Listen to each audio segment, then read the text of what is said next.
Salutations, greetings, and many great hellos. This is Cottonmouth255, the Spore Serpent, and here I am again for more Pokemon Y.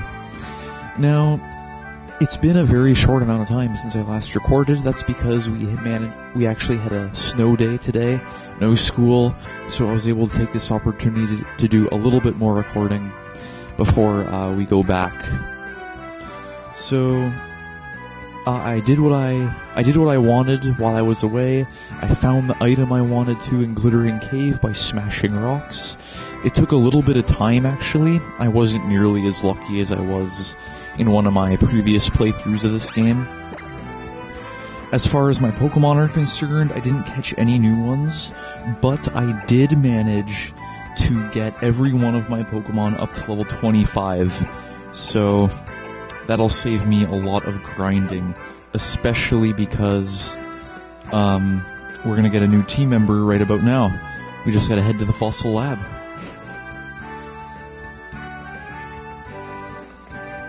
Now, if we talk to this guy behind the counter, I'm researching Pokemon fossils here. You have a fossil, don't you? Shall I restore it for you? Which fossil should I restore for you? I've got the Jaw fossil and I've got the Old Amber. We want to revive the Old Amber. And if you've played the original games, you know what Old Amber is.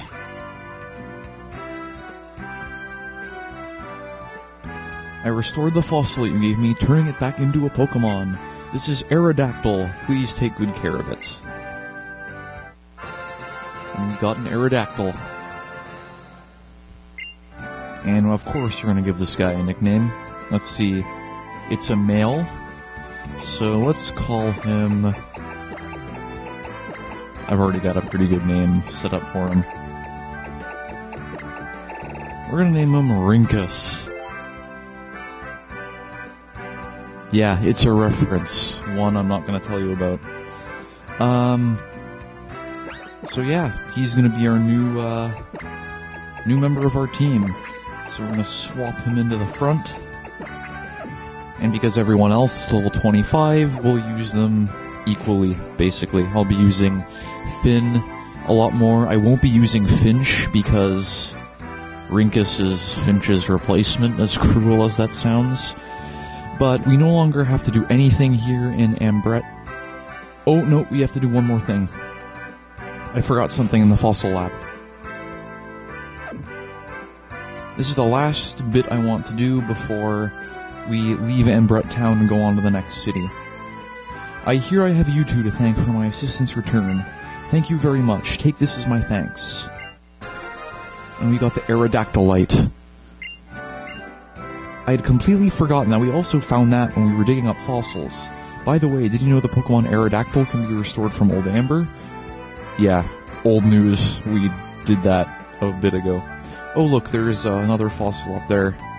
If I'm not mistaken, it's the Ammonite fossil. And then, of course, there's the Dragon Skull right there. Fun stuff. Why not give Aerodactyl the Aerodactylite now? Give to Rinkus. Save us the trouble of doing that later, of course. Alright, now we have accomplished everything we needed to, and we're ready to head into the aquarium and down to the next city.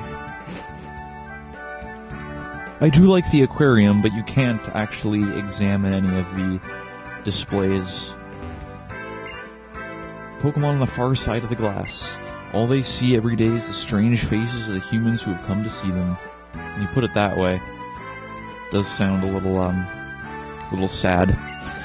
There are many types of Pokemon in the wider world. Solely water types are most populous, after normal types, of course.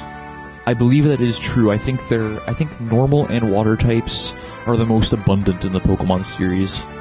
Not sure though, but it sounds likely. The amazing Pokemon ability Storm Drain.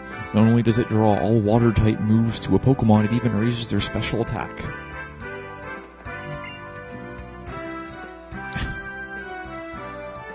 Is there anything actually in there? All I see is seaweed.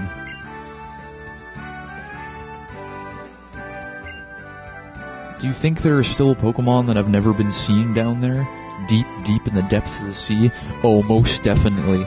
After all, in the real world, most of our oceans is still unknown to us. We haven't even explored half of what's down there.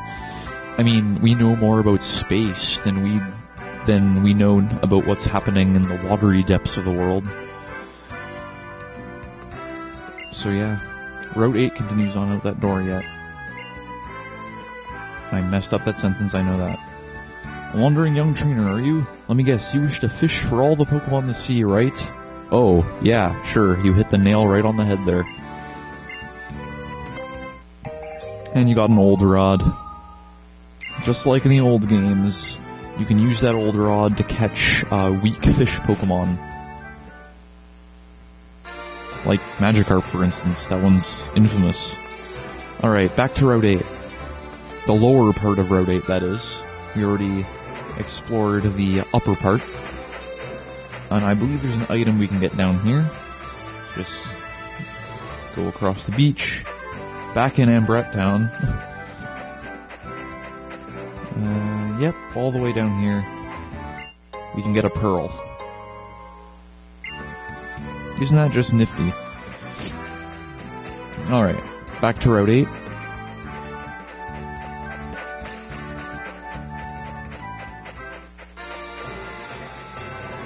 Along the Kalos coastline. Oh, there's a berry tree right here.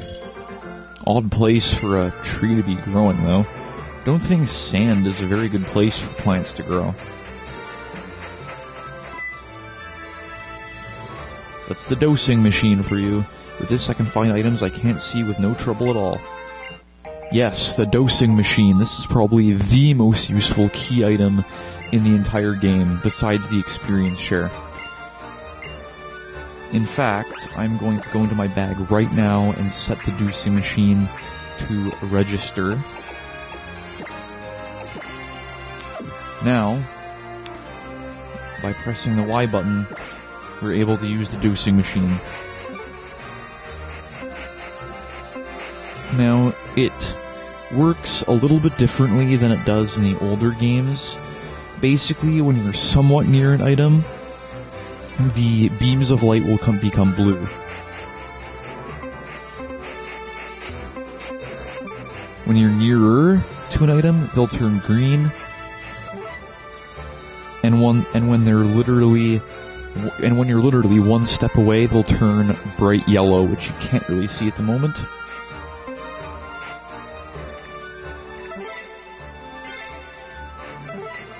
And there, you can see it. It's right in front of me. And it's a Stardust. It took me a little bit of time to get used to this, but it wasn't that bad. Now, there are another few items around here. Oh, heart scale right there. And it looks like there's another item around on this beach. Oh, it's hidden in this rock. It's an Ultra Ball. I like to keep the dosing machine on, just for my convenience.